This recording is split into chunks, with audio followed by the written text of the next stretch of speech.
All right, let's get right into it. We think of satellites as these amazing, all-seeing eyes up in the sky. But what you might not know is that inside their super advanced hardware, there's a hidden crisis brewing, a communication jam that's seriously holding back the next generation of space exploration. Today, we're going to talk about how to fix it. Yeah, to put it simply, our most sophisticated satellites are creating this absolute flood of data that they just can't handle internally. They're basically data rich but speed poor. It's creating this invisible gridlock, hundreds of miles above all of our heads. And wow, this slide really puts the problem into perspective, doesn't it? On the one hand, you have modern sensors on a satellite just churning out data at over 40 gigabits per second.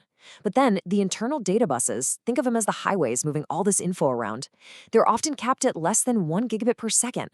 It is literally like trying to drain an entire ocean through a tiny garden hose. The source for this explainer calls it a serious transmission bottleneck, and you can see why. So, how in the world did we get here? Well, it all starts with the technologies we've been using for decades, what you could call the old guard of satellite data buses. See, these things were designed to be tough and reliable, not for the absolute data deluge that we're seeing today. Okay, let's start with a true legend, the MIL STD 1553B bus. This thing is the absolute gold standard for reliability. I mean, it's used for critical systems like rocket control, where failure is just not an option. But its speed? A mere 1 megabit per second. For the kind of high-res data we need today, that is practically standing still. Now, moving into the modern era, we've got SpaceWire, and it's a huge step up for sure, running at up to 400 megabits per second. It's used all over the place to connect scientific instruments. But even with that big jump, we need 40 plus gigabits. We're still orders of magnitude too slow. We're not even in the right ballpark yet. And don't just take my word for it.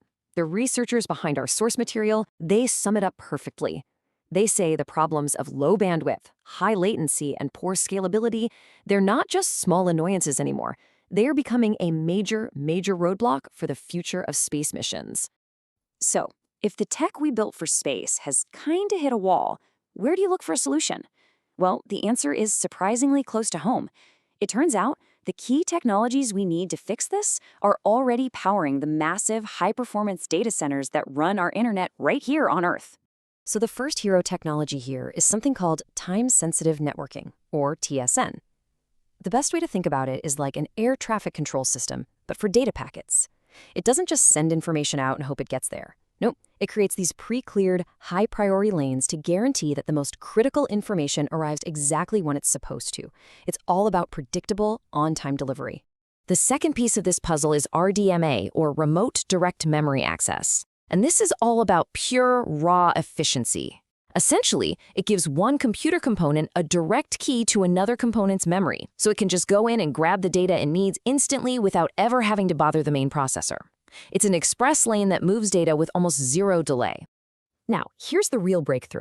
The big idea isn't about choosing one of these or the other, it's about combining their strengths.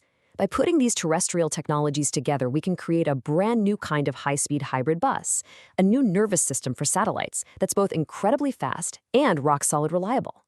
So, okay, here's the game plan, step by step. First, you use the PCIe standard. Yep, the same high-speed connection in your gaming PC's graphics card to provide the raw, ultra-fast physical LANs, the superhighway. Second, TSN comes in and acts as the master traffic scheduler, making sure the important stuff never gets stuck in a jam. And third, RDMA is the express delivery service, zipping that data between components with almost no overhead. And the results? They are absolutely staggering. I mean, we're not talking about a small incremental improvement here. The old buses had delays or latency measured in millions, maybe even thousands of a second. The target for this new system is a latency of under 100 nanoseconds. That's billions of a second. This is a true generational leap in speed. And it's the exact same story when you look at bandwidth. So SpaceWire, it topped out around 0.4 gigabits per second. Its successor, SpaceFiber, gets us to a pretty respectable 6.25. But this proposed hybrid bus, it just blows them both completely out of the water, targeting speeds in the hundreds of gigabits per second. The bottleneck is officially totally broken.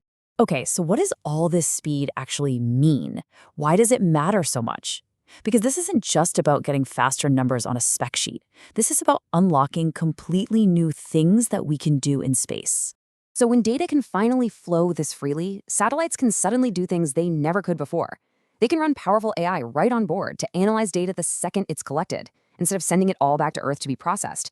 Entire constellations of satellites can act like one single interconnected brain. Communication with our deep space probes becomes faster and way more reliable. And that fire hose of sensor data we talked about, we can finally use all of it. So if there's one thing to take away from all this, it's this. We're not just talking about a faster component. This research is about building a completely new foundational information infrastructure for space. It's like we're upgrading the system from slow country roads to a brand new fiber optic network. And it's going to enable a future of smarter, faster, and way more capable missions. And that really just leaves us with a fascinating final thought. For decades, our satellites have been limited by how fast they could talk to themselves. So when their internal thoughts and their reactions can finally move at nearly the speed of light, what new frontiers will they help us discover next?